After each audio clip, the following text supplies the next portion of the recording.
have some people that are streaming in virtually as well. So welcome everyone to the 7th Annual Impact in Education Awards. I'm Brian Borner. I am the Director of the Interprofessional Academy of Educators. And on behalf of the Office of the Senior Vice Chancellor for Academic Affairs, I want to welcome you to this tremendous occasion. The Impact in Education Awards, developed and supported by the Office of the Senior Vice Chancellor for Academic Affairs, are the highest honor bestowed to faculty educators on the UNMC campus. This afternoon, we have the opportunity to congratulate 7 Impact Award recipients and recognize the positive impact each has brought to education at UNMC. The recipients of this year's awards have demonstrated excellence and have long track records of dedication to education and innovative methods. You'll find through the course of the day that these winners have demonstrated and developed innovative teaching methods. They've served as mentors and contributed significantly to the literature on educational practices. In short, this year's recipients have moved UNMC's educational mission forward through many different avenues. We all know that success in our educational mission requires effort and dedication from many. Our award recipients and educators in general at UNMC have been the beneficiaries of unwavering support from our campus leadership. To that point, I want to welcome Chancellor Dr. Jeffrey Gold to provide some opening remarks.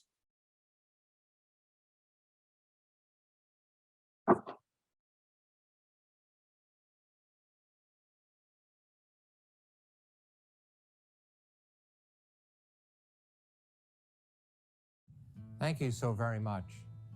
It is my distinct pleasure to be with you today and to say a few words on this important occasion.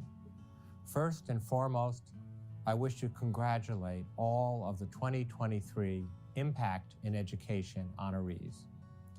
Your recognition is very well deserved and is critically important to our mission here at the University of Nebraska Medical Center. Through your dedication and your ingenuity, the bar is set for all of our faculty in preparing tomorrow's healthcare professionals. 7, the number 7 seems to be a magical one as we celebrate the present and the future. First, this is our 7th annual Impact in Education ceremony. And then we're saluting 7 of our most talented educators across our 500-mile-wide Nebraska campus. Our Impact in Education Awards are just one of the many ways that we honor great contributions from our faculty here at the Med Center. The caliber of our educators enables UNMC to be one of the most respected health sciences centers in the world. Each of these awards are highly competitive, and our awardees go through a really rigorous selection process, including multiple peer reviews. And in the end, the best of the best emerge, the top 7. So I applaud each of you for your exemplary achievements. And I also wish to take a minute to acknowledge the very talented faculty members who are in the running for awards this year. Ladies and gentlemen, there is no question your day will certainly come. And so again, my most sincere congratulations on distinguishing yourselves as UNMC's Magnificent 7 in healthcare education.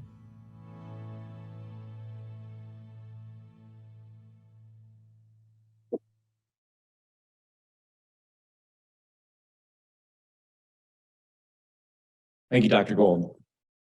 It is now my pleasure to welcome to the stage Dr. Deli Davies to provide some educational highlights from the past year. Dr. Davies.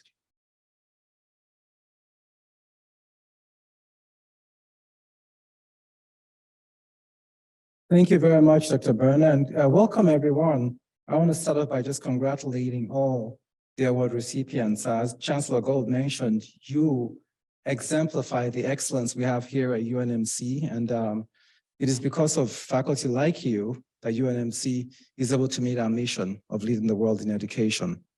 I also want to ask if there's anybody here who was nominated and did not get selected. If you're here, could you just stand up? We'd like to acknowledge you because you guys are well deserving as well. So if you were nominated and got an honorary mention, please join me in congratulating those.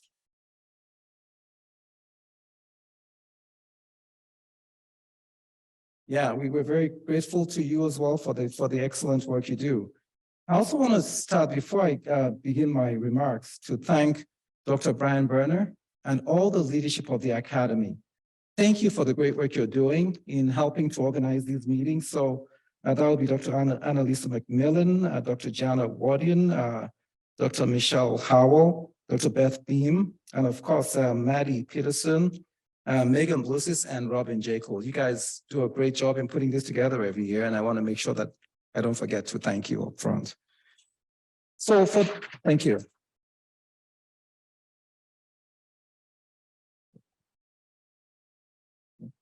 Okay, so for the next few minutes, I want to just give some highlights of all the excellent educational work that has gone on in our colleges and our institutes over the last year. Just some highlights from each of our colleges. So as I mentioned earlier, our mission is to lead the world in transforming lives to create a healthy future for all individuals and communities through premier educational programs, which is why we're here today, innovative research, and extraordinary patient care.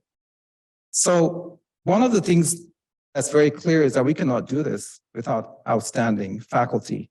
And we're very fortunate at UNMC that we continue to grow our faculty size.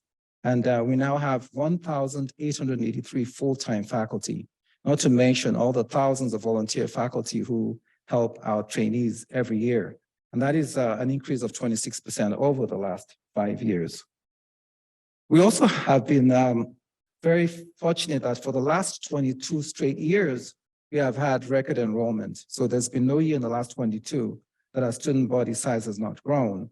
And this is really a testament, again, to the great work done by our faculty staff and others who ensure that we meet with the community and we're trying to meet the need for significant healthcare shortage across the state of Nebraska.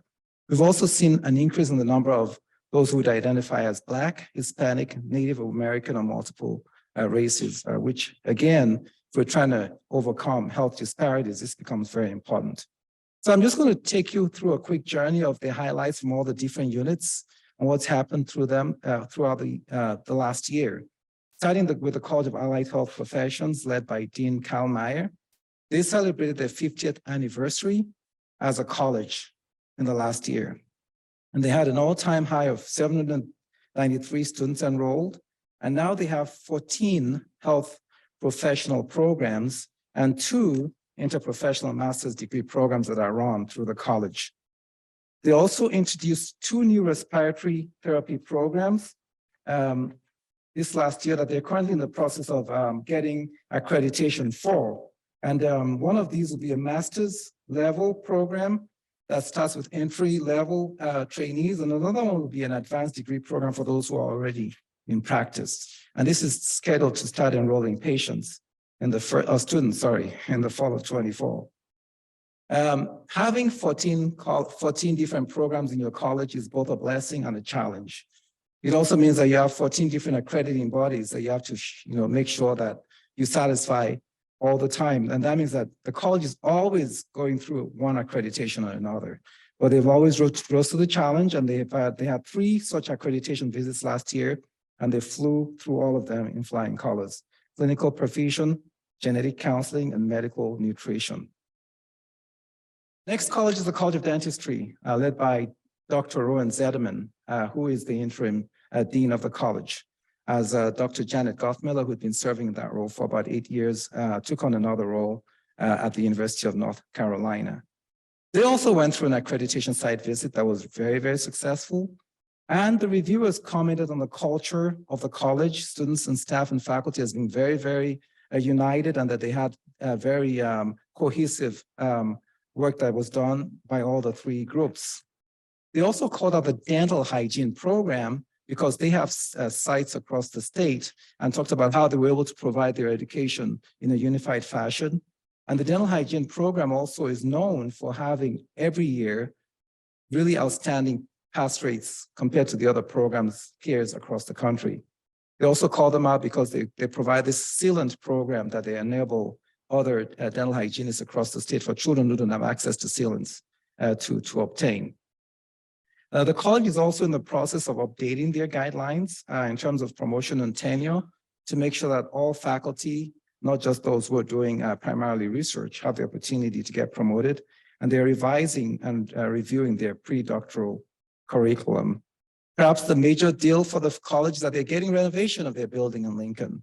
It's a $16.6 million proposal that will allow the building to be modernized, $14 million towards helping having better faculty offices, some better study spaces, and then also some research space. Plus, they're going to have some money to help with the roof and other infrastructural issues that need to be updated. So this is quite exciting, and we're right now in the final throes of the search for the new dean of the college. So hopefully that will be announced in the next couple of weeks. The College of Medicine, also a lot of stuff going on there, but they highlight three things we want to call out here is that they had a couple of new programs that they put out in collaboration with the Graduate Studies program. The Health Practice and Medical Education Research that focuses on emergency preparedness and innovative approaches to health professions education. The college is really working to try and improve and increase student research. And to that effect, they've hired a new Director of Student Research, which is the first time the college has ever had this position.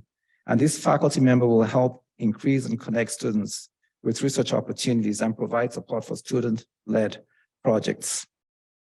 The college is also looking to try and tackle health disparities by increasing the diversity of their student body, because the students most likely to tackle health disparities are those from the communities from which they serve. So they have a lot of initiatives to try and diversify the student body there.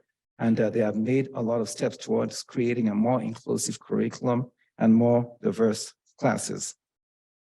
The College of Nursing with Dean Sebastian, who's here, they continue to be one of the very best nursing programs in the country. They were ranked number 15 out of 681 programs by the US News and World. And the Masters of Science in Nursing has also continues to rise in its rankings. It's now 79th out of 154 in online MSN programs. And this is a program that's been in existence relatively new, so it's doing really well. Another highlight for the college is that Dr. Heidi Killer, who is wears a lot of hats, she and her team got a grant of almost $4 million over 4 years for developing clinical faculty and a preceptor academy. And there were also two other grants that were funded through the APA dollars that the Behavioral Health Education Center of Nebraska put out recently. And Dr. Terry Matthews and Maggie Emerson both received grants to help with the shortage that we all know we have in terms of behavioral health workforce in Nebraska. So this will help fund, expand the preparation of nurses in mental health. The College of Pharmacy continues to be a college that trains pharmacists to do really well on the exams, the national exams. They're usually among the very best, but they also do surveys of employers later on to see how our trainees are well received. And our pharmacy students are always ranked really, really among the very best in the country. A major big thing that happened to the college last year is they received the largest gift the college has ever had, a $20 million endowment by the Williams Foundation. Dr. Williams was an alum of the college and has been very generous to the college in the past. And this $20 million gift will allow them to endow a deanship, support student scholarships, and fund faculty support. Also help fund their Center for Drug Discovery, and also allows the college to basically be very strategic in its initiatives. The college has also put a strong emphasis on wellness, and they've implemented several student wellness programs, including the SPX, which is the Student Peer Advising and Mentor Consulting, where students are actually involved in helping to reduce the burden of stress among their peers and help with some mentoring there. And then the CAPS is the Counseling and Psychological Advancing Screening, psychological screening, where every single student who shows up to the college meets with a counselor, and they're given the opportunity to spend some time with them and learn things that may be potentially stresses to them. And then it demystifies the need, if they ever need to see a psychologist, it demystifies the whole process for them. So these are really very special programs that we're now looking to expand to all the other colleges on campus. the College of Public Health, Dean Ali Khan is here. They've been very busy as well.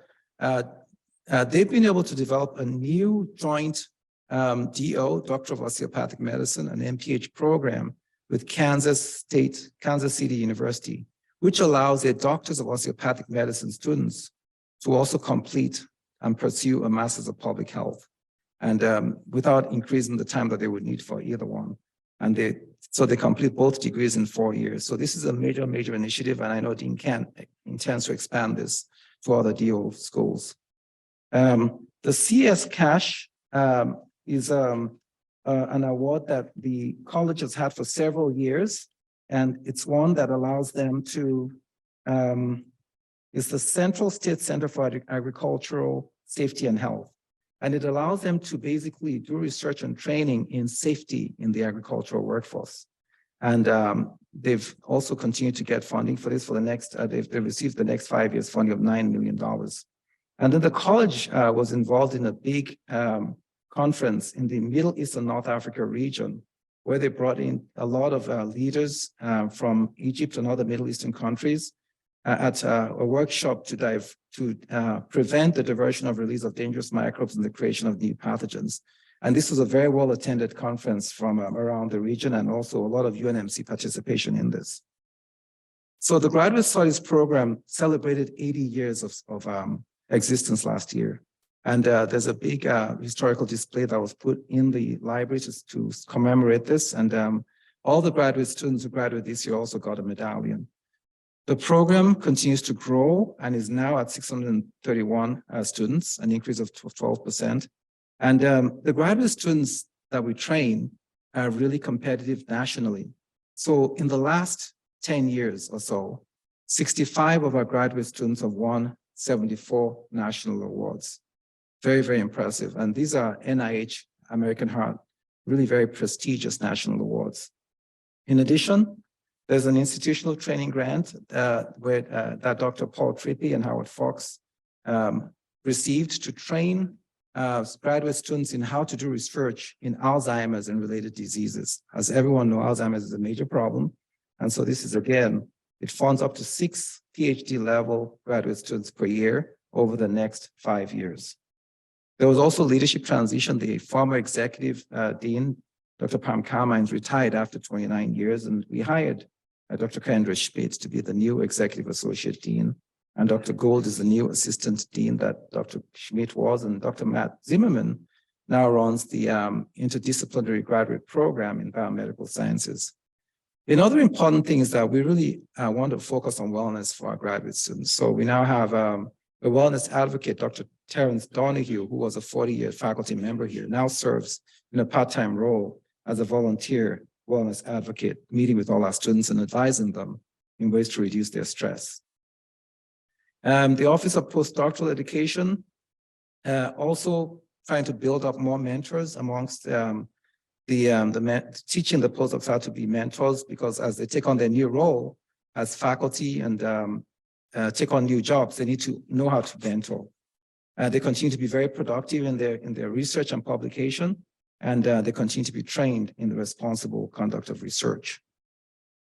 IPE, Dr. Devin Nicol, who's here, continues to work to establish competencies as graduation requirements for all UNMC students, and currently working with the College of Medicine to pilot tracking of all competencies and awarding badges so that when our students leave here, they will receive badges that talks about all the opportunities they've had to work with other health professions and to be able to sort of use that, hopefully, for their benefit moving on. They also developed some videos to express the negative impact of racial bias in healthcare with the Interprofessional Society and IXL. And they wanted to train students to address the systemic issues that perpetuate these biases. Dr. Nicol also wanted me to advertise a conference that is coming up in July, which is the 5th annual Heartland Interprofessional Education Conference, which will feature both virtual and in-person sessions. And so any of our faculty or students who are doing work in this area of staff are welcome to submit posters for presentation.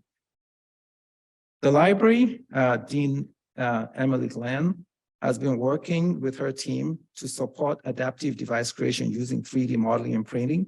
And for the first time, as you may know, occupational therapists are critical in terms of helping with activities of daily living. So people who have any kind of challenges, occupational therapists help to find ways to help make their lives easier.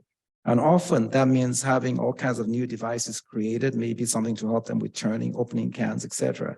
And for the first time, the library that has a 3D printing station, we're able to use 3D printing in the curriculum of the occupational therapy students that we have here. And we're able to do that both in Omaha and Kearney. They also taught our summer undergraduate research programs in the High School Alliance students with the graphic medicine collection that they have that uses both narrative and visual literacy to illustrate the lived healthcare experiences of patients that encourages the students to learn how to be more empathetic when they're caring for their students, for their patients. They also provided a lot of literacy courses that supported evidence-based medicine for every single college across the system. The Office of Global Engagement, led by Jen Meza, continued to be very active in establishing partnerships between UNMC and institutions around the world. One highlight was a group of Ukrainian physicians who were brought in here and from one of the community not-for-profit organizations sponsored a delegation that helped them learn about emergency trauma medicine and disaster preparedness medicine and programs. It's a very important opportunity given what's going on in Ukraine right now. They were also actively engaged in the conference I mentioned earlier with the College of Public Health.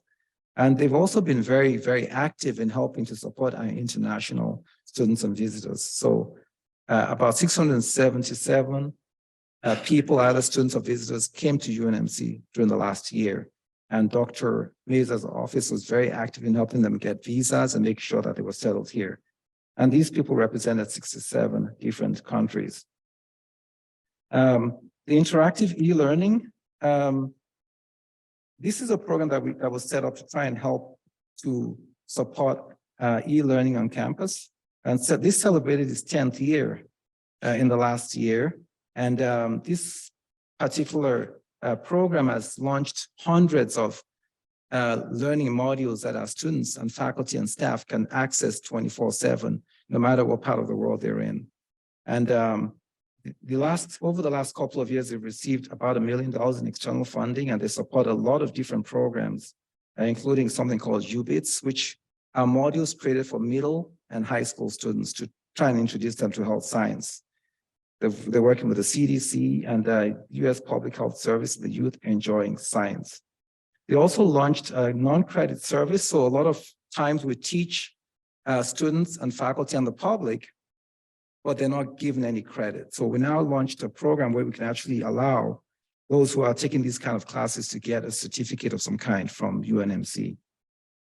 The Office of Faculty Development continues to help train our faculty and support them in their career here. Working with the Office of Inclusion, they created a new faculty search guidebook and toolkit, which helps anybody who's going through a search sort of know the processes to go through to do an effective search. They also provided several short videos that that allow thought-provoking blueprints for best practices for searches. And so that's the URL for anyone who's interested in that. Another major thing that the faculty development unit has taken up is trying to build a cadre of coaches on campus. So coaches are not the same as mentors. They basically come alongside and help faculty develop their own skills in becoming, in solving problems. And now they have 20 faculty who have been trained and available to help coach faculty. And they've also had 2 live boot camps. The iLead is a program that has been in existence for several years, where we try and basically build our own faculty in their leadership skills. And 32 faculty participated in the most recent iLead program. That's a year long, and basically gives them skills in how to be effective leaders in an academic health setting. Faculty development has been very, very supportive as well in helping a new university-wide program called NUDIL, where we're basically trying to take people who are already in leadership positions and giving them the training that they need to become the future deans and vice chancellors and senior leaders of the academy. The IAE, they're the ones hosting this event today. They continue to have increased focus on educational scholarship.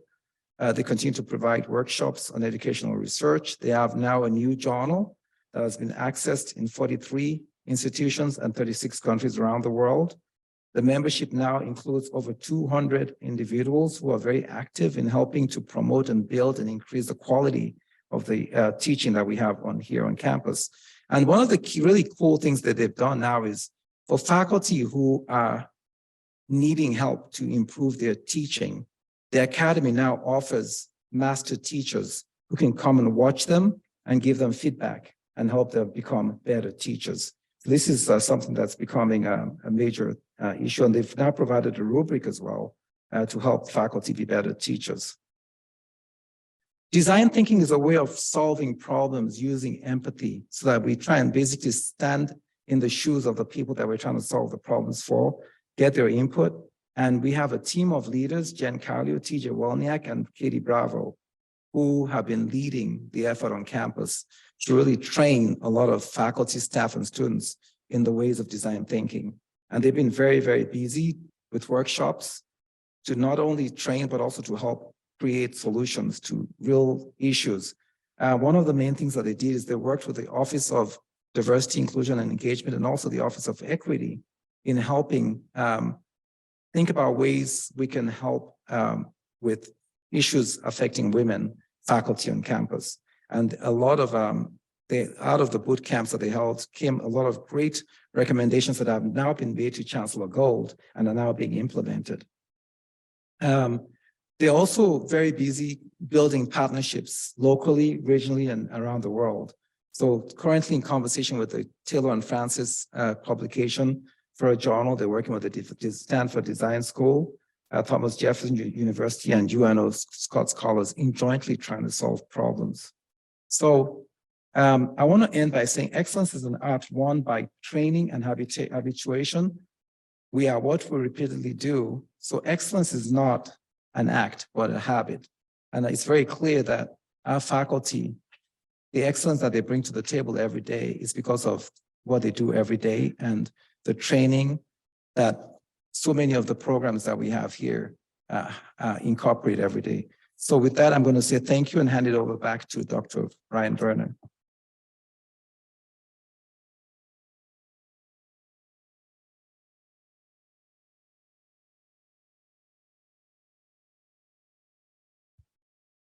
Okay.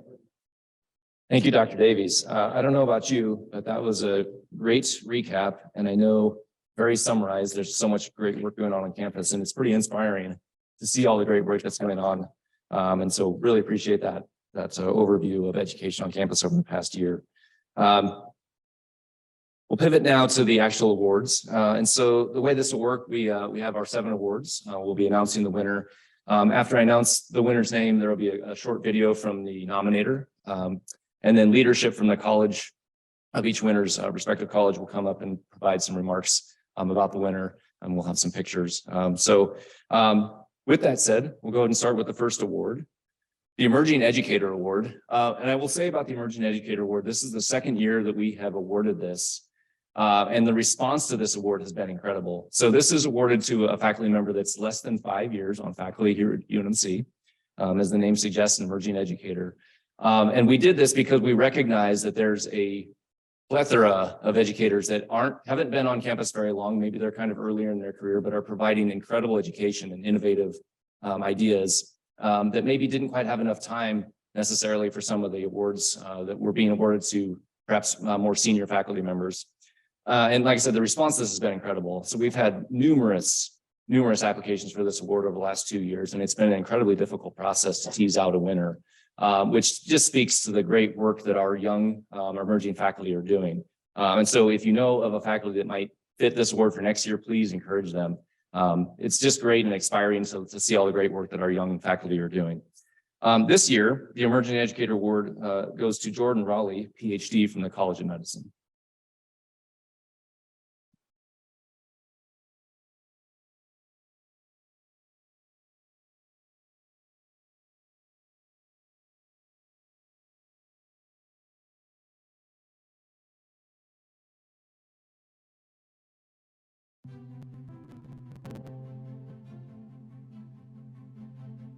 The energy and enthusiasm displayed by Dr. Rowley to work with the students, both inside and outside of the classroom, is phenomenal. Jordan joined the Department of Genetics, Cell Biology, and Anatomy about 4 years ago, and his impact on our graduate program is real and tangible. In a short period of his stay at UNMC, he became the co-director of the Bioinformatics and Systems Biology graduate program. We co-teach a popular graduate course on bioinformatics in which Jordan introduces several new and difficult modules and got excellent feedback from students. Jordan and I are also co-investigators on an NIH award to develop cloud-based teaching modules for analyzing large genomic datasets. And Jordan's work on that project was highly laudable. Dr. Rowley truly deserves this award, and our department is fortunate to have him in our program. I congratulate Dr. Rowley on this award.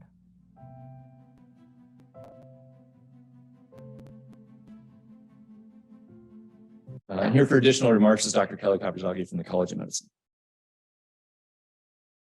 Thank you, Brian. I should introduce myself real quick. My name is Kelly Kapazagi. I have the pleasure of serving as the Associate Dean for Educational Strategy in the College of Medicine. And I'm filling in today for Dr. Brad Brittigan, who's the Dean of the College of Medicine, who's not able to be with us. He does send his congratulations and remarks to all of our award winners. I won't introduce myself each time that I come up. We're fortunate to have more than one recipient in the College of Medicine, but I thought I should start by at least introducing myself to get started. So Dr. Rowley is an assistant professor in the Department of Genetics, Cell Biology, and Anatomy at UNMC. He obtained his PhD from the University of Michigan and completed a postdoc at Emory University, finishing in 2019. Since joining the UNMC faculty, Dr. Rowley has had a significant impact on our campus community. For example, in just 2 short years, he has been named the Director of Bioinformatics and Systems Biology for the PhD program, has led multiple study sections, and assumed numerous other leadership roles. What is most impressive, however, is his ability to connect with individual students wherever they may be. One nominator notes that Dr. Rowley, quote, demonstrated excellence and has become an invaluable asset propelling forward education in bioinformatics at UNMC. Another notes that he is, quote, particularly adept at accelerating the learning of difficult concepts and has done so in multiple classes, departments, and colleges. Current and former students rave about his teaching ability, with one saying that Dr. Rowley was a significant driving factor in my development, both as an independent graduate researcher as well as a good human being. Another comment specifically on his one-on-one tutorials in the laboratory, stating how Dr. Rowley's expertise in both bioinformatics and molecular biology have provided invaluable in learning skills necessary to succeed in today's research world. Finally, further demonstrating his emerging presence in education, Jordan has also developed multiple e-learning modules for use at UNMC and beyond. His work is being disseminated throughout the region via the INBRE program. And just recently, he had an interactive bioinformatics learning module selected by the NIH as the top module to be shown at the White House and hosted on their website. Please join me in congratulating Dr. Jordan Rowley.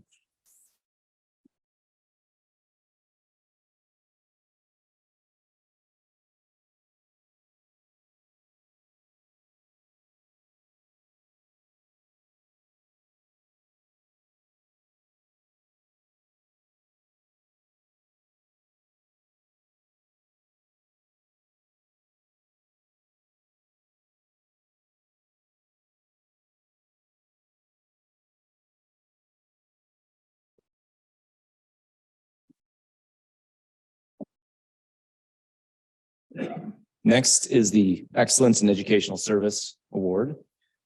This award recognizes a UNMC volunteer, emeritus, or adjunct faculty member who exemplifies the spirit of outstanding teaching and whose contributions are significant and lasting to the advancement of healthcare learners, healthcare education, or healthcare professions.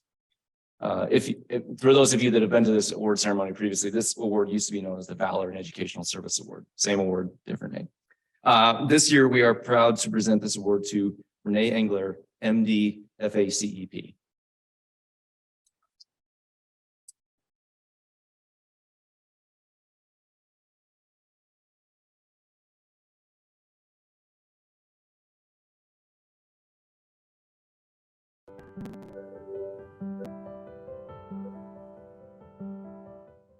Renee has been an incredible mentor and friend to not just me, but many of the residents who have rotated through Great Plains Health, and specifically the women residents who have rotated there.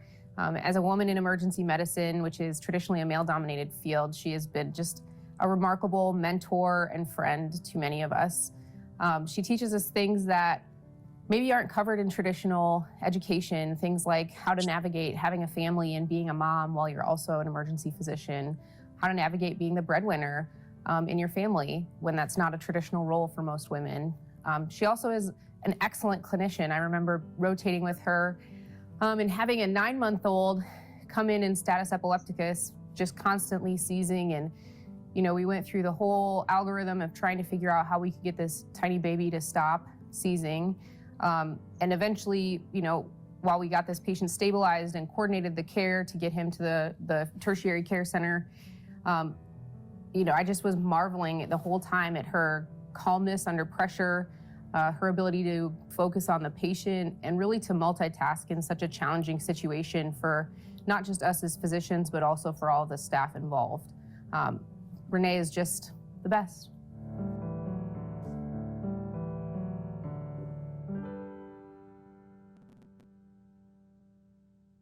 So Dr. Renee Engler graduated from the UNMC College of Medicine in 1995 and completed her residency in emergency medicine at Summa Health System in Akron, Ohio. After starting her career in Lincoln, Nebraska, she moved to North Platte in 2011, where she continues to work as an emergency medicine physician at Great Plains Health.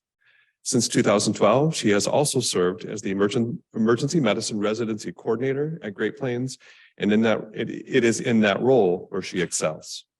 As you all know, one key aspect of physician training at UNMC is a focus on rural health and meeting the physician workforce needs of the state of Nebraska. This is true for our emergency medicine residency program, where each resident completes mandatory rural rotations, including in North Platte.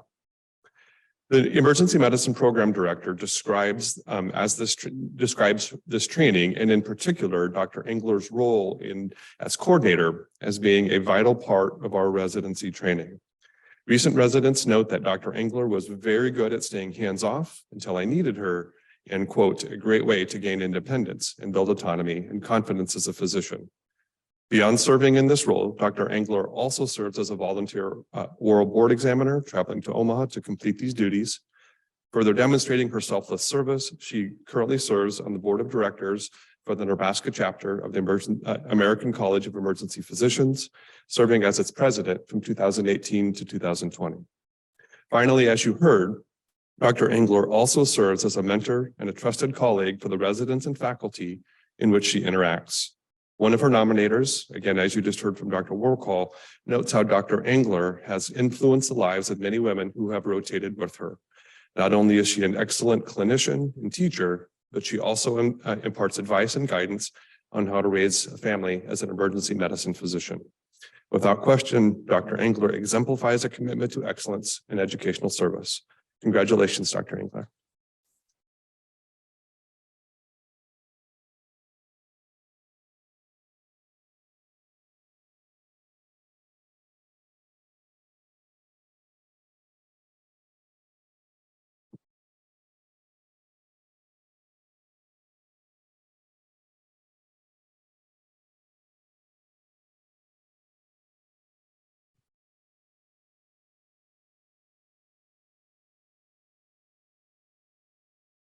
Next, we have the Innovative Practices in Education Award.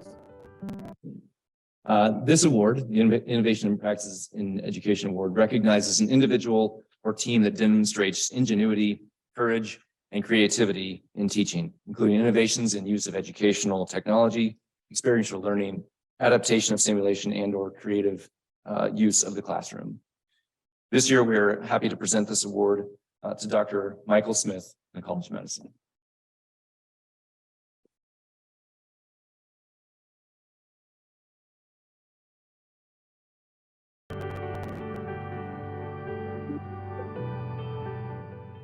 You know, accessing or needing healthcare is vastly different than being a provider of healthcare.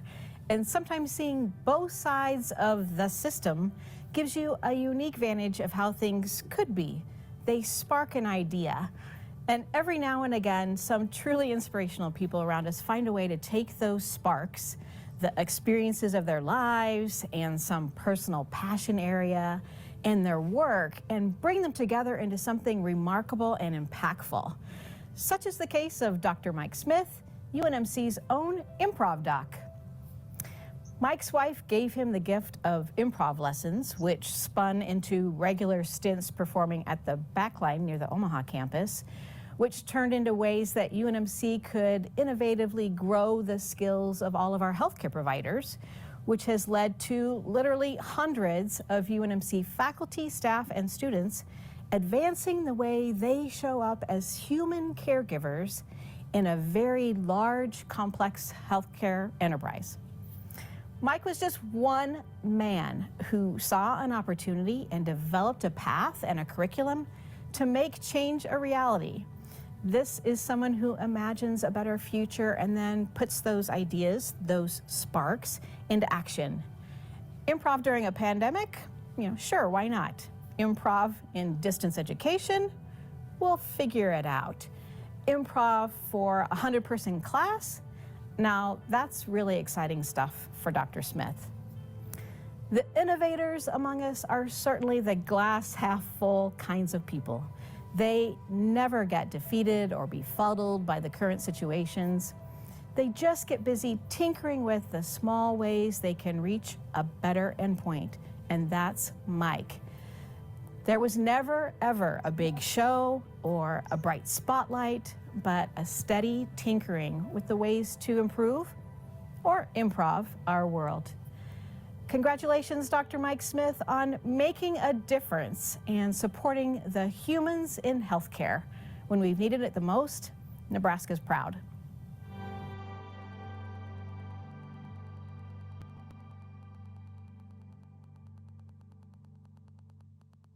So Dr. Mike Smith graduated from Creighton University School of Medicine in 2009.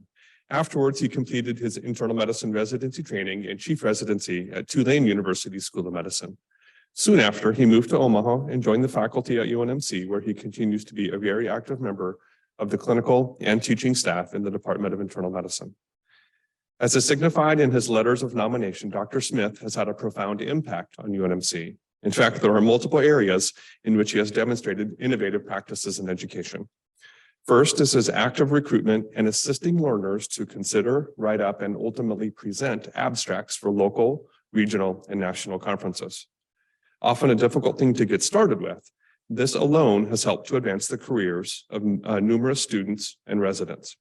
He also has independently developed the hospital medicine mystery case of the week for students on the internal medicine clerkship. This case serves as a way for others to effectively learn how to approach common problems using a unique and interprofessional approach. But as you heard from Dr. Love, arguably, however, Mike's most profound impact relates to his use of improvisation techniques to teach healthcare professionals. Again, as Linda mentioned, what started as a Christmas gift from his family, Mike turned these improv lessons into a series and now career of personal and professional development workshops for both learners and faculty.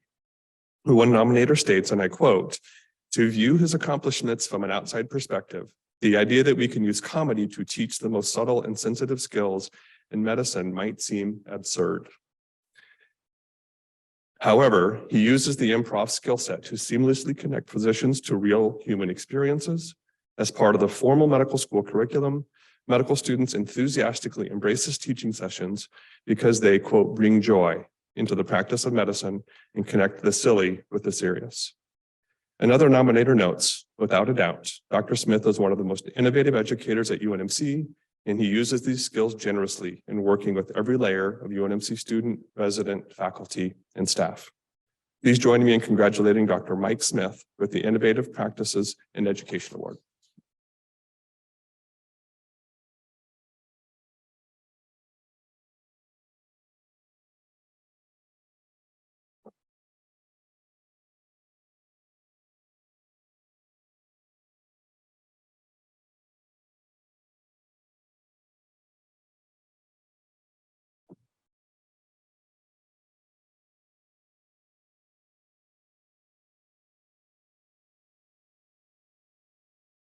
Next is the Inspirational Mentor of Educators.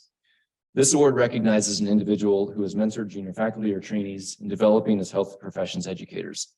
This mentorship may take the form of individual mentoring or developing and implementing programs or resources targeted to improve health professions educators at the local, regional, or national level.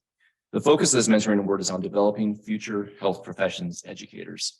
My pleasure this year to announce the winner of the award, Dr. Jasmine Marcelin from the College of Medicine. Dr. Marcelin couldn't make it today, so Dr. Kaverzagi will be accepting in her place.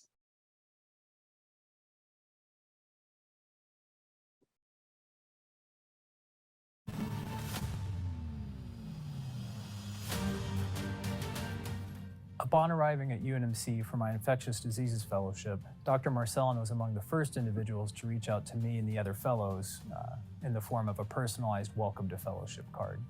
Certainly upon receiving her card, I took this as a kind and conscientious gesture. It wasn't until a month later, however, when I went on to the General Infectious Diseases Service with Dr. Marcelin, that I realized that this initial spirit of inclusivity was so much more than a simple pleasantry.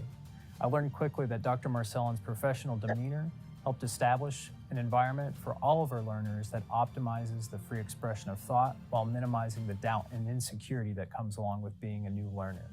This, in combination with her clinical acumen, makes working with her a truly exceptional experience. I know that her mentorship has been transformative for me and is such a joy to me that she'll be receiving this award. Congratulations.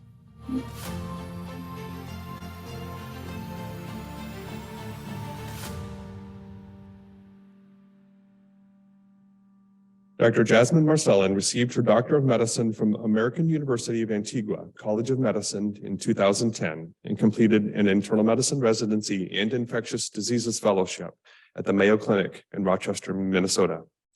Since coming to UNMC, Dr. Marcelin has led an extraordinary number of efforts related to teaching and mentoring at all levels of learning, and has also won numerous awards and recognitions for medical students, residents, and fellows. Quite frankly, there are just too many to list. A review of her CV shows that she truly is a triple threat: excellence in clinical care, research, and education. And in each of these roles, Dr. Marcelin has had an enormous impact as a mentor, coach, and teacher. One of Jasmine's fellows described her impact in saying, "Dr. Marcelin truly is an inspirational mentor and a role model for other faculty members. And her mentorship has positively impacted how I have gone on to mentor others." Another learner mentions how working with Dr. Marcelin has affirmed my choice to pursue a career as a clinician educator in academic medicine. I can think of nothing more valuable than the inspiration she provides. In her career, she has over 60 peer-reviewed publications, including many which have been the result of her direct mentorship. She also serves as a mentor in the College of Medicine's Enhanced Medical Education track that is focused on HIV medicine. Showing that her receipt of this award is not a fluke, in just the last couple of years, she was awarded the UNMC Student Senate Distinguished Mentor Award, was inducted into the Gold Humanism Honor Society, won the Sir William Osler Teaching Award from the graduating residents in the internal medicine residency program. And finally, I would be remiss without mentioning that Dr. Marcelin recently received a Harvard Macy Institute Program for Educators Gold Humanism Scholar Award, which I believe there are 3 in the country. I think it is safe to say that her commitment to humanism is manifested in her skill as an inspirational mentor. And please join me in congratulating Dr. Jasmine Marcelin on this award.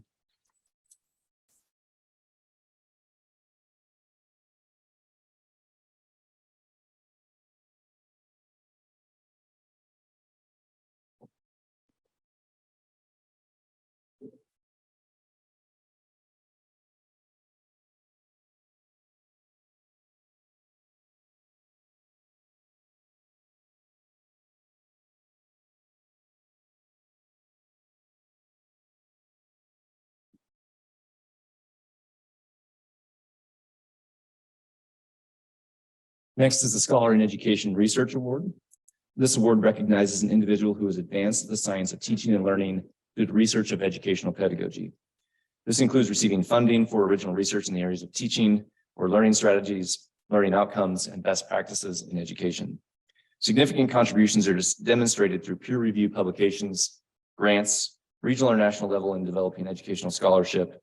And as was noted with the previous award, this name is also changed. This was previously known as the Research and Education Scholar Award. It's my pleasure to announce the winner of this year's award to Beth Beam from the College of Nursing and also education researcher in the IEE.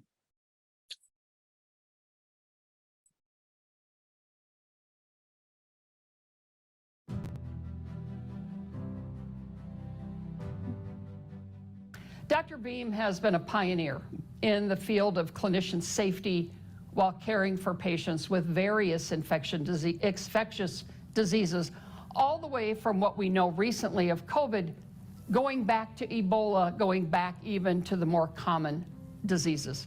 Her work, her research, her education has spread beyond the walls of UNMC and beyond the borders of the state of Nebraska.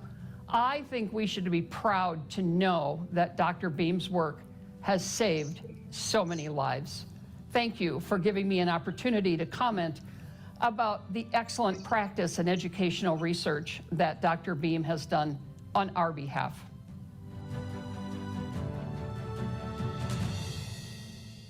Provides additional comments, Dean Sebastian from the College of Nursing.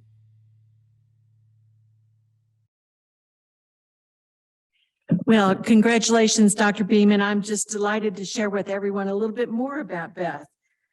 Beth joined the College of Nursing faculty in 2005 as an instructor, and then took an assistant professor position in 2016 following completion of her PhD in medical sciences from UNMC. She had served as the project coordinator for the College of Nursing Program of Excellence program that we refer to as HEROES, an acronym that is for Healthcare and Emergency Responder Organization and Education. HEROES aims to provide an interdisciplinary approach to biological, chemical, radiological, and natural disaster emergencies. And Beth has truly provided stellar leadership for the HEROES program. She has served as the director of that program since 2018. She is also an affiliate faculty member for the UNMC Global Center for Health Security. Her research addresses healthcare worker safety and infection control, and she's been a part of research teams since 2016 that have received more than $36 million for research and training related to biopreparedness and infection control, particularly in the area of emerging pathogens such as COVID-19 and highly transmissible and virulent pathogens such as Ebola. These grants have been awarded by the U.S. Department of Health and Human Services, Office of the Assistant Secretary for Preparedness and Response, the National Institute for Environmental Health Sciences, and the U.S. Air Force Mobility Command. She's made innumerable local, state, regional, national, and international scientific and professional presentations, and she and her co-authors together have more than 25 scientific and professional papers in print at this time. She is editor-in-chief at this time of a new journal entitled Innovation in Health Sciences Education Journal, which is administratively housed here at UNMC and has been an active reviewer of many, many manuscripts. I'd like to add on a sort of more one-on-one sort of way that Dr. Beam was a member of the College of Nursing Incident Command Team throughout the COVID pandemic, and we relied on her sometimes daily, sometimes twice a day as the pandemic evolved to provide us with explanations, up-to-date information, serving as a liaison and a link throughout UNMC and helping us with issues such as, to name just one, fit testing. She's a colleague, she's a brilliant education researcher, and we are very proud of you, Beth. Congratulations.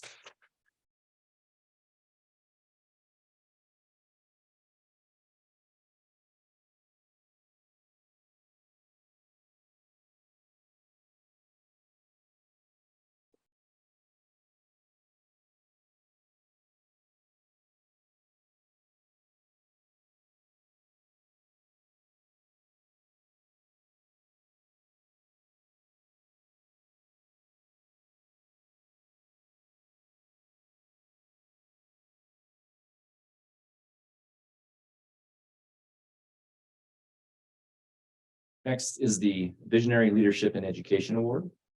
This award recognizes an individual who has demonstrated the ability to skillfully establish or administer an educational initiative or role at UNMC or a national organization. My pleasure this year to announce the winner of this award to Dr. Diego Torres Risotto from the College of Medicine.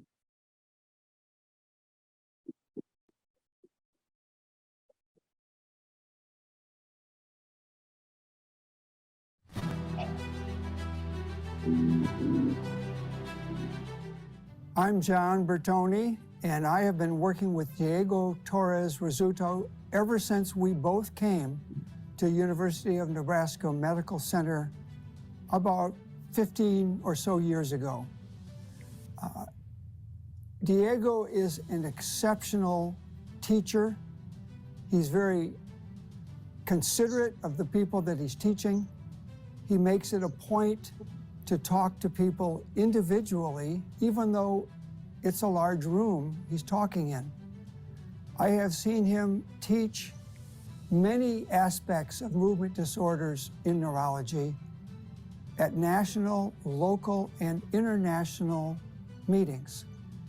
He is an exceptional visionary person. He can tell people what they need to know, not just now, but in the future. He is very good with patients. He's very compassionate, and I can't think of a better or more inspirational or compassionate teacher or faculty member that I've worked with in over 50 years than Diego Torres Risotto. He and I are great friends. We have learned much from each other, and I am very proud that he is winning this award. It's something that we all should strive for, to be more like Diego.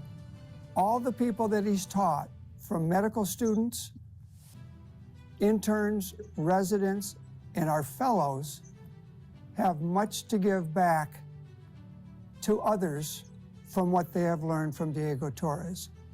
Diego, congratulations. You really earned it. Thank you.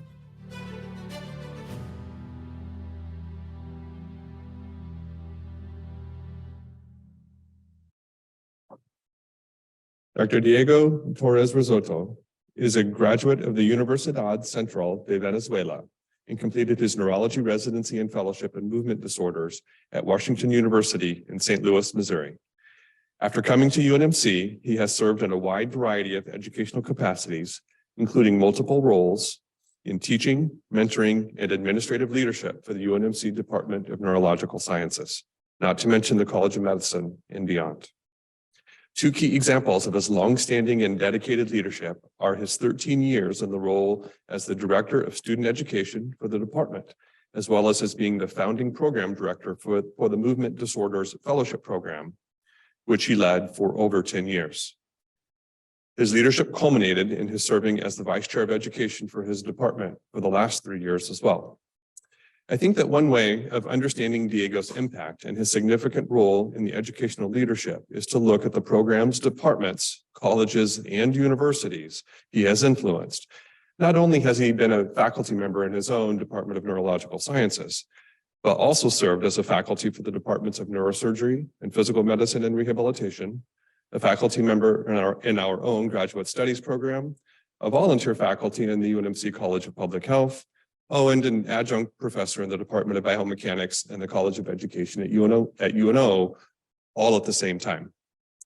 Over the years, Dr. Torres Risotto has received countless numbers of educational grants totaling roughly $1.5 million. He has hosted numerous educational conferences and programs covering a wide range of issues, has written 9 book chapters, and developed and delivered numerous other innovative educational offerings. Within the College of Medicine, his Neurology Clinical Skills Day placed second-year medical students within the clinical environment to see firsthand the concepts and skills that they have learned.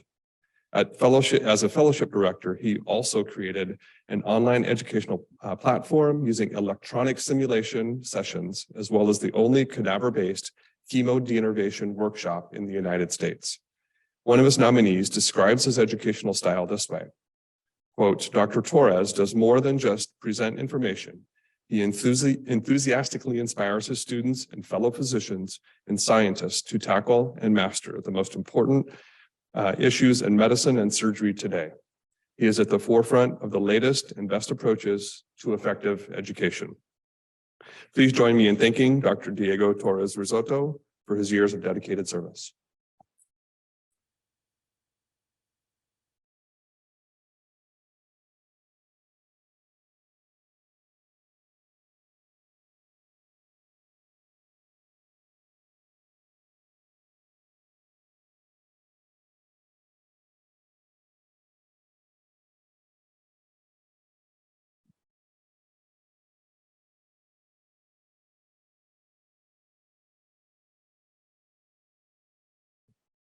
And last but not least is the Barner Educator Laureate Award. And at this time, I'll ask Dr. Davies to return to the podium.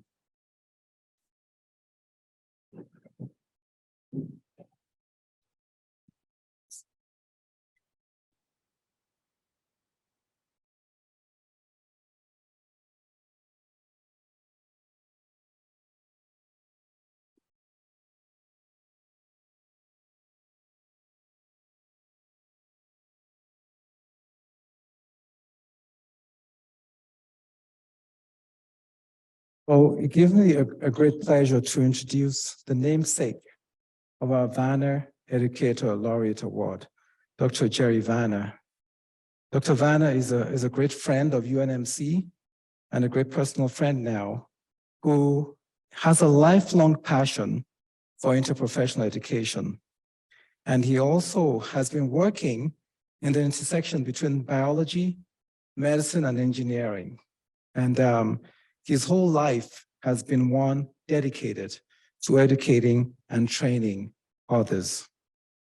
Dr. Vanner is currently in the Department of Computer and Electrical Engineering at UNL.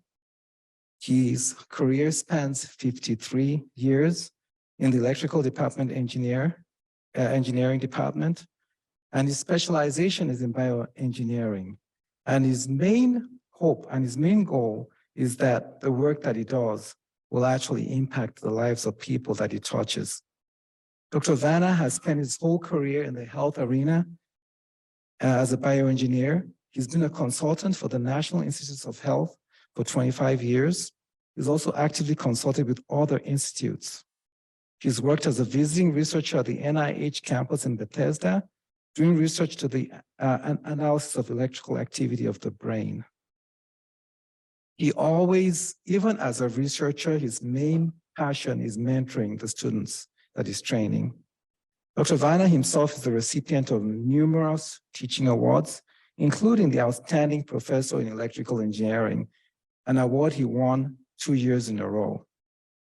He's also been the head undergraduate advisor in electrical engineering, which affords him the opportunity and time to spend with students, helping them find their place in society and in the engineering profession.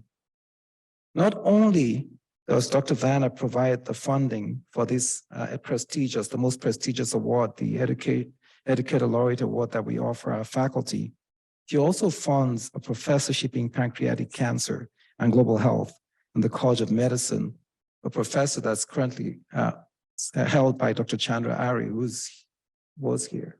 I don't know if he's still here, and who is the director of our GME program and an excellent surgeon. So I invite Dr. Vanner to come up here and help with the presentation of this award. Join me in thanking and welcoming Dr. Vanner.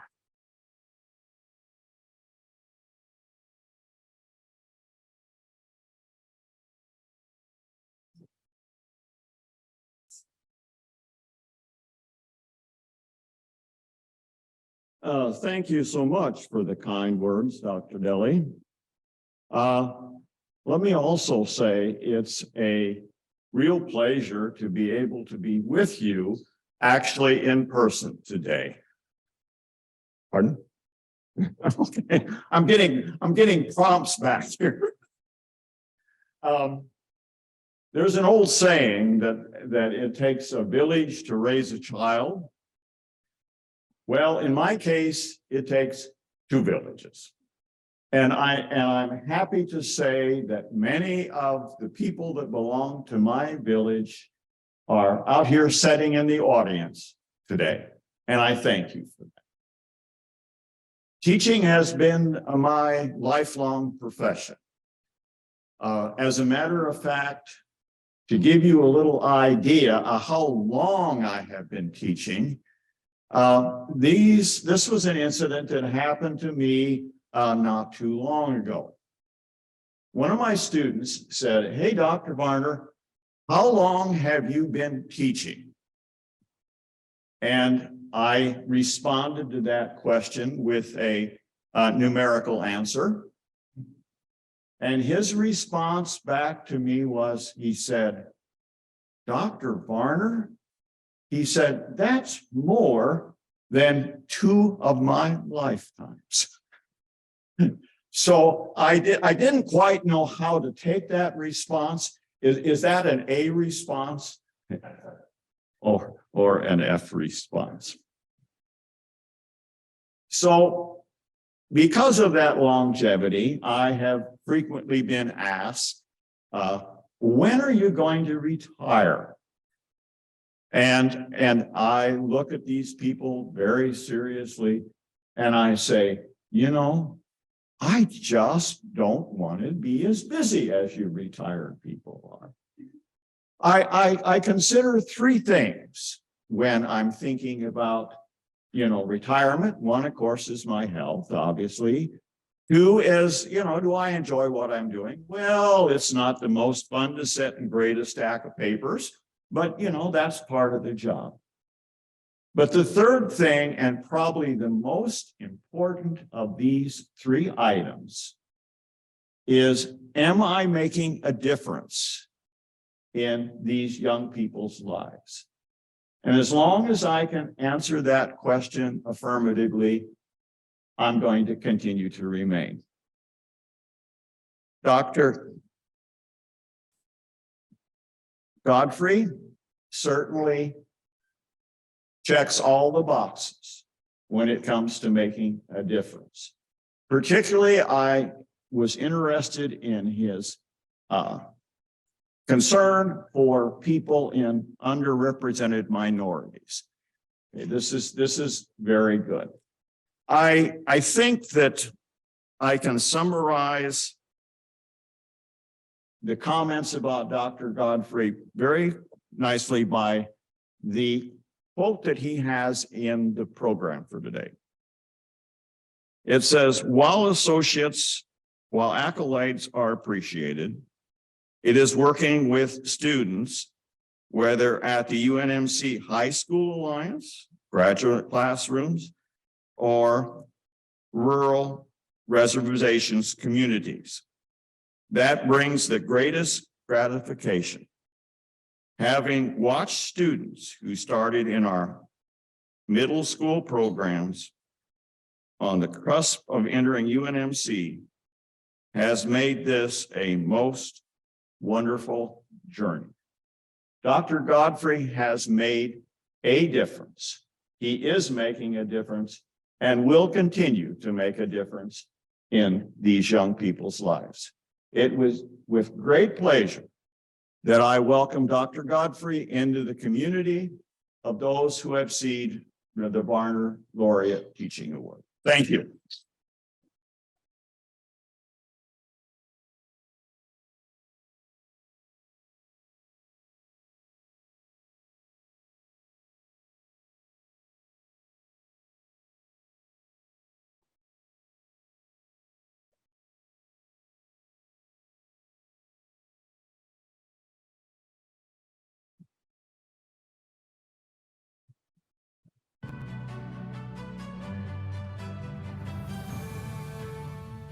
It is an honor to be among the first to congratulate Dr. Maurice Godfrey for being this year's recipient of the prestigious Varner Education Laureate Award.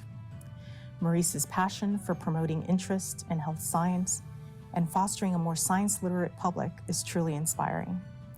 Through his leadership, he has helped to cultivate partnerships with schools and communities on 9 Native American reservations in Nebraska and South Dakota, enabling the implementation of innovative approaches to science instruction and enriching educational experiences for students and teachers alike.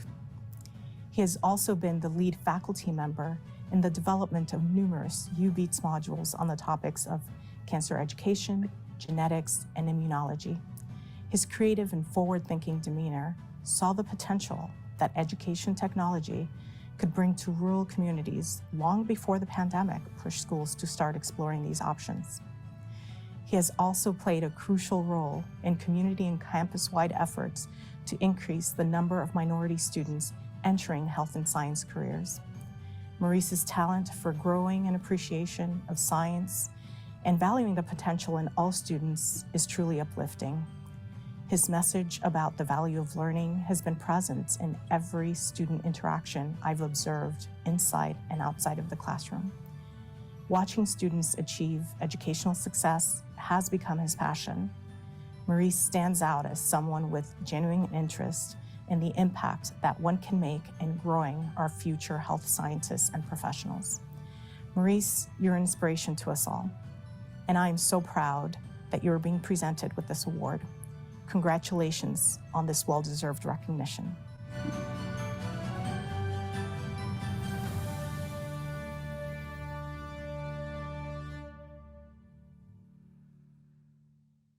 Hi, my name is Karoli Mernix, and I have a pleasure and privilege to serve as the director of Monroe Meyer Institute for Genetics and Rehabilitation.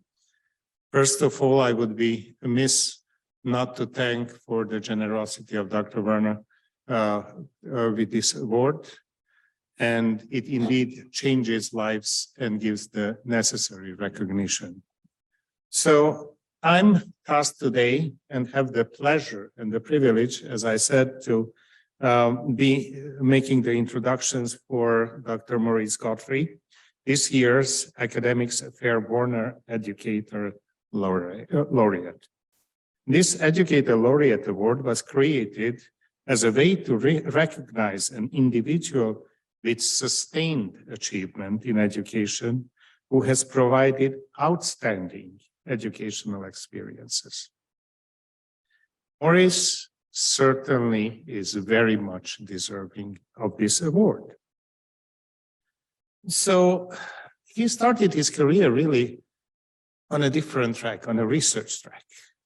And somewhere along the line, he discovered this passion, the passion that he can change minds and young lives. So he conceived the Science Education and Partnership Award Program in 2005, nearly 2 decades ago. This SEPA is a grant-funded project through the National Institute of Health, National Institutes of General Medical Sciences.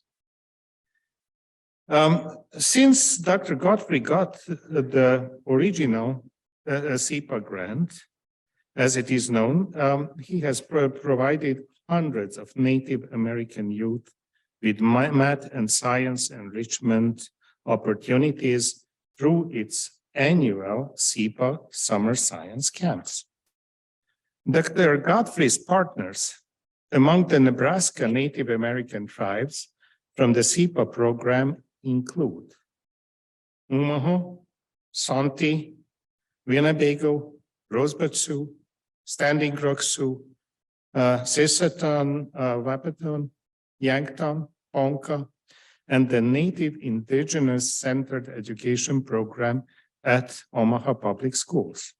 He has consistently worked to enlarge the program and increase opportunities, giving ever more Native American youth exposure to the wonders and the excitement of science, and perhaps installing the ambition and determination in them to further explore the possibilities of careers in science and healthcare. Dr. Godfrey has also worked hard to enrich the math and science curriculum in tribal schools by providing teachers with professional development in science, content, and teaching skills. The SEPA program also creates and supports educational resources, including classroom curricula, classroom presentations, workshops, softwares, and websites that provide preschool to 12th grade students and teachers, as well as parents and the general public, a better understanding of life sciences. Dr. Godfrey has also worked with tribal colleges to provide outreach, mentoring, academic enhancement, and personal development through the innovative programs to enhance research training grant, also funded by the National Institutes of Health. Through this grant, Dr. Godfrey partnered with the American Indian Higher Education Consortium to sponsor the Acetone Network Project, a broad multi-institutional initiative designed to coordinate outreach, education, and mentoring services provided by the nation's 36 tribal colleges and universities. Because of his work, Dr. Godfrey has been the recipient of many, many awards. Here are some of them. The Arno Motulsky-Barton-Charles Award for Excellence in Human Genetics Education from the American Society of Human Genetics. The Chief Standing Bear Organizational Award from the Nebraska Commission on Indian Affairs. The Friend of American Indian Education from the Nebraska Department of Education, and the Friend of Science Award from the Nebraska Academy of Sciences. Today, he is recognized again. We at UNMC and at the Monroe-Meyer Institute are very proud of the work of Dr. Godfrey has done, the outreach he has led, and the many, many students and trainees whose lives he has touched. And I'm very proud here to introduce him today as the recipient of this extremely prestigious award. Please welcome Dr. Maurice Godfrey. Okay.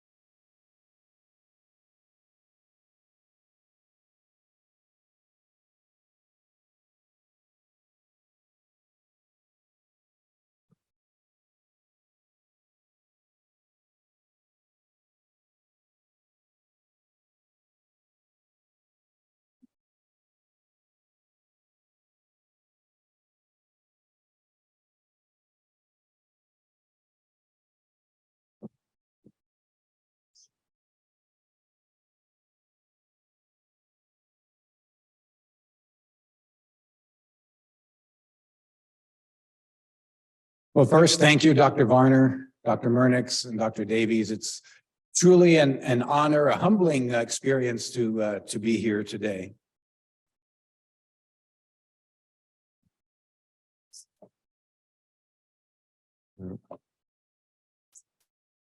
I'll just start. Yeah.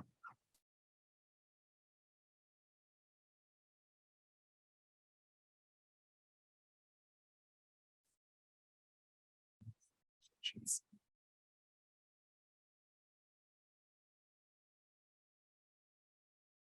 Technical issues. There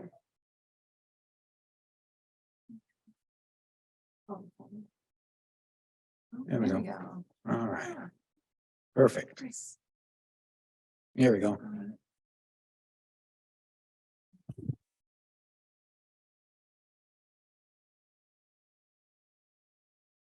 All right, we're good. All right. So, and I'll just forward. So first, my raison d'etre is my family, my wife Mathilde, our sons, Maximilian, Alessandro, and Guillermo. And of course, I'd be remiss as a card-carrying geneticist not to include a somewhat dated photo, but at least of a P and a couple of F generations. Dr. Varner mentioned that it takes a village, and it also takes a village for us to develop as researchers, as scientists, and as people. And my scientific village of sorts began in high school with Mr. Nappy, who was one of my teachers, and continued in college with my genetics professor, Ivan Gepner, and we've maintained a friendship over many years. And I've even gone, he's retired now, but I've gone and lectured when he still taught. I had two mentors as a graduate student, Nicole Citrifoca, who taught me immunogenetics and the HLA system, and Len Chess, who led me through the field of T-cell biology. I moved here to a building that used to exist somewhere behind here, the Monroe Meyer Institute, when it was on this campus, with Dave Hollister, who was my postdoc mentor in Portland.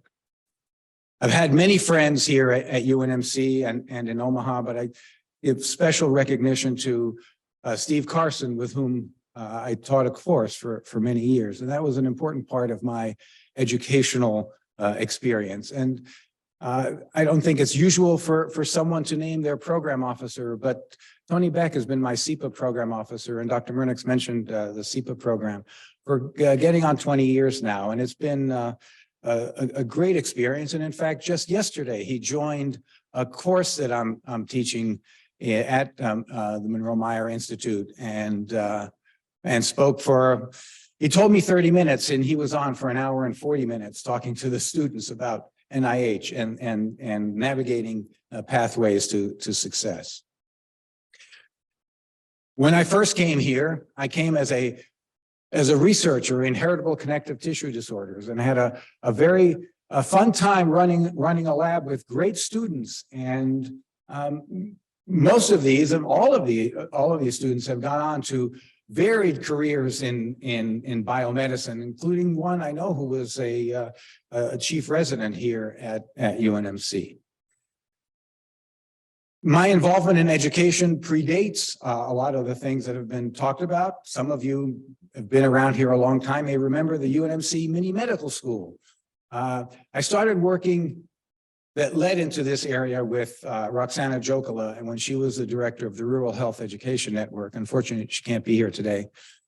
And then, of course, I was lucky enough to be asked to go and travel and talk about heritable connective tissue disorders, which I even did in Italian some years ago. And then more than 20 years ago, we had the National Marfan Foundation come to Omaha, where I helped to direct a course to teach physicians and nurses and other medical practitioners about the Marfan syndrome.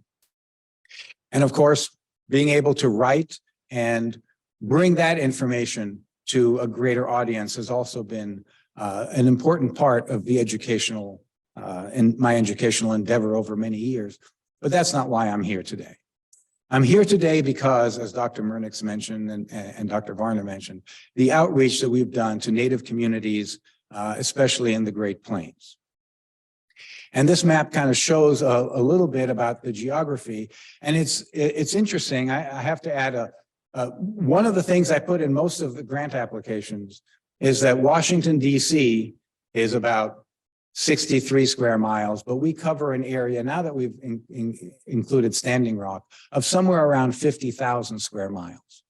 And so that's something that people who sit in Washington don't quite understand. We had a program person some years ago ask us to do a program, which we have received funding, but she said, why can't you just bring people from the Pine Ridge Reservation on and off every day? Not realizing it's an 8-hour drive from here. You just don't understand some of the geographical constraints that we have. And then we have to travel through interesting places to get there. And sometimes there's not too many people around. But this is the most important part. And it doesn't matter if you're working with Native communities, any underrepresented community. This is the key, right? Open, honest communication. I recall a story when I was a early graduate student, and we did a basic science courses with the medical students. And I remember the lecturer talking about something, and one of the students raising her hand, asking a question. And the lecturer said, I don't know, but Dr. So-and-so is here, and he'll answer your question. And Dr. So-and-so got up and provided a soliloquy of, I don't know how many minutes, And at the end, the lecturer said he doesn't know either. Being honest, when you don't know something, it's okay not to know something. And being honest with Native communities is what has helped us to establish and build and maintain the trust that we've had for so many years. So as Dr. Murnix mentioned, we work with a lot of different Native communities. In fact, our YES program now has a collaboration with the University of Arizona and students out, Native students in Arizona. I just want to show one or two slides, data slides. And this was asking teachers to assess areas that are of challenge to students. And this is by grade level. And the older the students got, the greater the challenge the teachers perceived in their students. When we asked the teachers to assess themselves, the graphs are almost superimposable. So it was no wonder the students were struggling as they advanced academically, because the teachers were struggling with concepts too. And that's why, as Dr. Murnix mentioned, we've done programs to bring education, science education, health science education to teachers as well, to build their capacity and confidence in what they do. And we've developed a number of curricula. I'll go through these very fast. Ethnobotany, some words that provide teachers and students with what is asked for on tests. And we recently published this information. Our health and science fun camp that Dr. Murnix mentioned has kind of been our cornerstone. And I was thinking from the beginning, and I was thinking about this when I was putting some slides together. My youngest son, Guillermo, when we did our first camp and he came, he was in middle school. He turns 30 next week. So we have been at this for quite a while. I like to show this slide for one particular reason. The image in the top right corner, the person there who's working with the student is Dr. Belinda Sato. Dr. Sato she was the deputy director of all of extramural funding at NIH. And she was, before that, she was interim director of NIBIB, one of the 27 institutes and centers at NIH. And because they helped to support our initial grant, she asked if she could come to see where their money was going. When we first started, and Dr. Haas is sitting in the back and knows that when we first started, we had very few students up here. Now we're kind of standing room only. We had 8 students signed up for our program. And I was quite worried. So much money and so few students. I thought it would be a very, very bad thing, but she came. And when she left that day, and we only had 8 students, she said to me, "This was the best day I have spent working at NIH in years." So not only do we see that we were making a difference for the students, but we're impacting others that to see that even these small interactions can mean a lot. And we've had a lot of collaborators at UNMC and in other institutions. We've just developed a curriculum on aquaponics and to help eliminate or reduce some of the food deserts that exist in a lot of these communities. We've had a number of different full-day programs on DNA, on neuroscience, on physiology that was all put together by UNMC graduate students. And one of the slides showed, I think Dr. Davies showed a slide of mentioning the Behavioral Health Center for Nebraska, Beacon. They've done a couple of programs with us to bring behavioral health careers and ideas. And I know Dr. Murnix came to our first one for Native students. We've tried to highlight American Indians and health and science professions with posters and baseball cards, et cetera. And I know one of our sets was in the visitor center at NIH for a while. I haven't been there in a while, so I don't know if it's still there. Dr. Davies mentioned the Youth Enjoy Science. We were one of the first 5 programs to be funded by NCI to do the Youth Enjoy Science, which was the NCI equivalent of SEPA. And we've had both virtual and in-person programs for a long time. Dr. Murnix mentioned our collaboration with the American Indian Higher Education Consortium.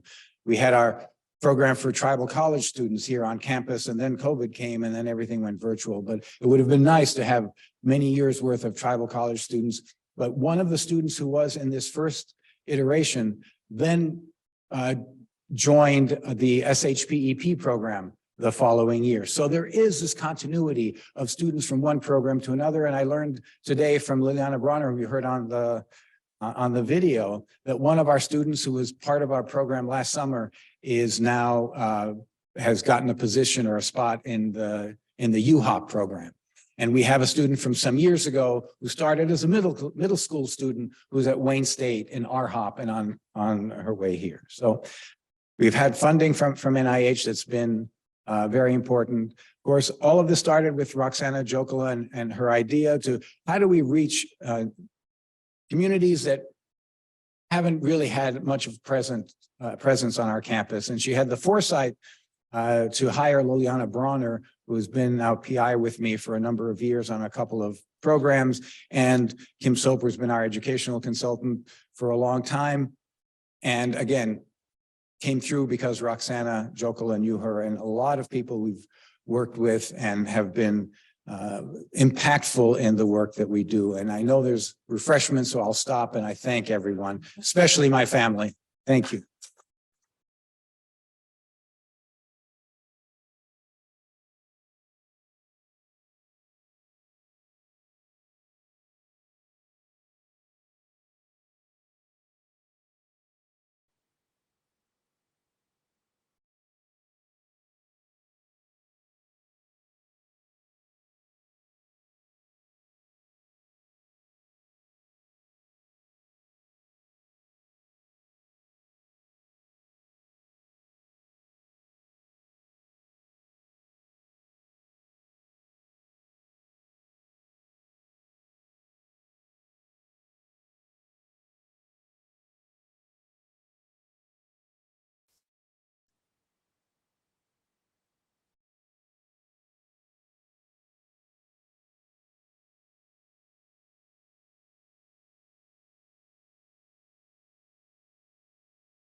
Okay. Congratulations again, Dr. Godfrey. And I would say congratulations to all of our awardees today. And I would also like to put another shout out. This was mentioned before, but for the honorable mentions. I mentioned earlier about the Emerging Educator Award and the amount of response that we've had to that. That just mirrors what goes on with every award that we put out. And so the honorable mentions were incredible. We have so many fantastic and dedicated educators on this campus. And I do want to make note of the honorable mentions. They're in your program, so please take a look at those. And maybe we can have one more round of applause for everyone that was involved this year.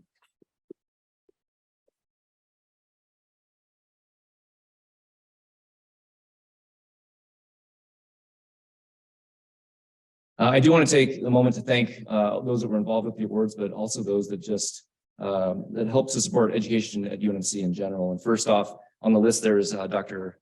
Jeffrey Gold, Chancellor at UNMC. I'd also like to thank the deans and directors for really all of their ongoing and remarkable support of education and educators on this campus that allow us and faculty and staff and learners to complete the educational mission day in and day out. We wouldn't be able to do it without the support of our leadership. Thank you again to Dr. Deli Davies, the Senior Vice Chancellor for Academic Affairs, for supporting the Impact in Education Awards, but just supporting education in general and on a personal level, the IEE. So we really appreciate that. Thank you. A very special thank you again to Dr. Jerry Varner, seated back there in the fourth row, for his ongoing support of the Varner Laureate Award, but his many, many years, apparently 52 years of dedication to education. So thank you again. I do want to mention the award selection committee, and now this is the third time I've said it.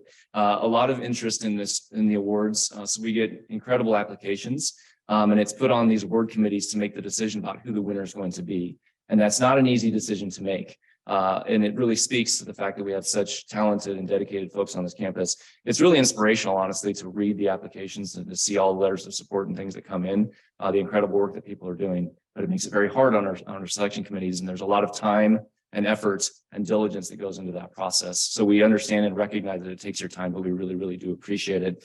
Again, the list of the committee members are in the program. I'd encourage you to take a look at that. And if you're interested in the future in being involved, please reach out to the IE, and we'd love to have more people involved in those committees. So thank you again. And then I would like to thank Kristen Lester, who I think was here. Kristen, are you still here? She left. Okay, Kristen, she's now with e-learning, but she was our program associate in the IE for many years, basically since its inception. And she helped to get this ball rolling for Spotlight yesterday, Impact in Education Awards today. And I would also, Maddie Peterson, our new program associate for the IE, who took the reins from Kristen. So thank you for your efforts in this. Robin Jekyll, who's been involved in this process from the beginning. Robin is there. Thank you so much, Robin, for all that you do. Not only for this process, but to support the IE. Thank you for that. I'd be remiss if I didn't mention again the IE leadership team, Annalisa McMillan, Janet Wardian, Beth Beam, and Michelle Howell. So thank you not only for this award ceremony, but for everything you do for the IE and for our membership. And then lastly, Megan Lucy's, who couldn't be with us today, but all the beautiful pictures that you see, all the art and the decorations you see on the slides, the program, that is thanks to Megan and her incredible creativity and her ability to put together these fantastic presentations for us. So Megan, you might be on virtual. If you are, thank you for all of your efforts. And lastly, I just want to thank you all for joining us and recognizing our incredible educators on campus. Really appreciate you taking the time. As we close the ceremony, as was mentioned, we do have refreshments in the atrium if you'd like to hang around for a bit. And lastly, I would encourage you, if you're faculty, to consider self-nominating yourself next year for these awards, or perhaps a faculty that you think would be up for putting in an application for these awards. We look forward to seeing additional names and applications come across our desk next year. It's very inspirational for us, and we love having the opportunity to award these awards. I know Dr. Davies feels the same. So please feel free. Next fall, we'll put out the call and we'll make that aware, make everyone aware of that. So with that, I think everybody's probably hungry and thirsty. So thank you again, and we'll look forward to seeing you in the atrium.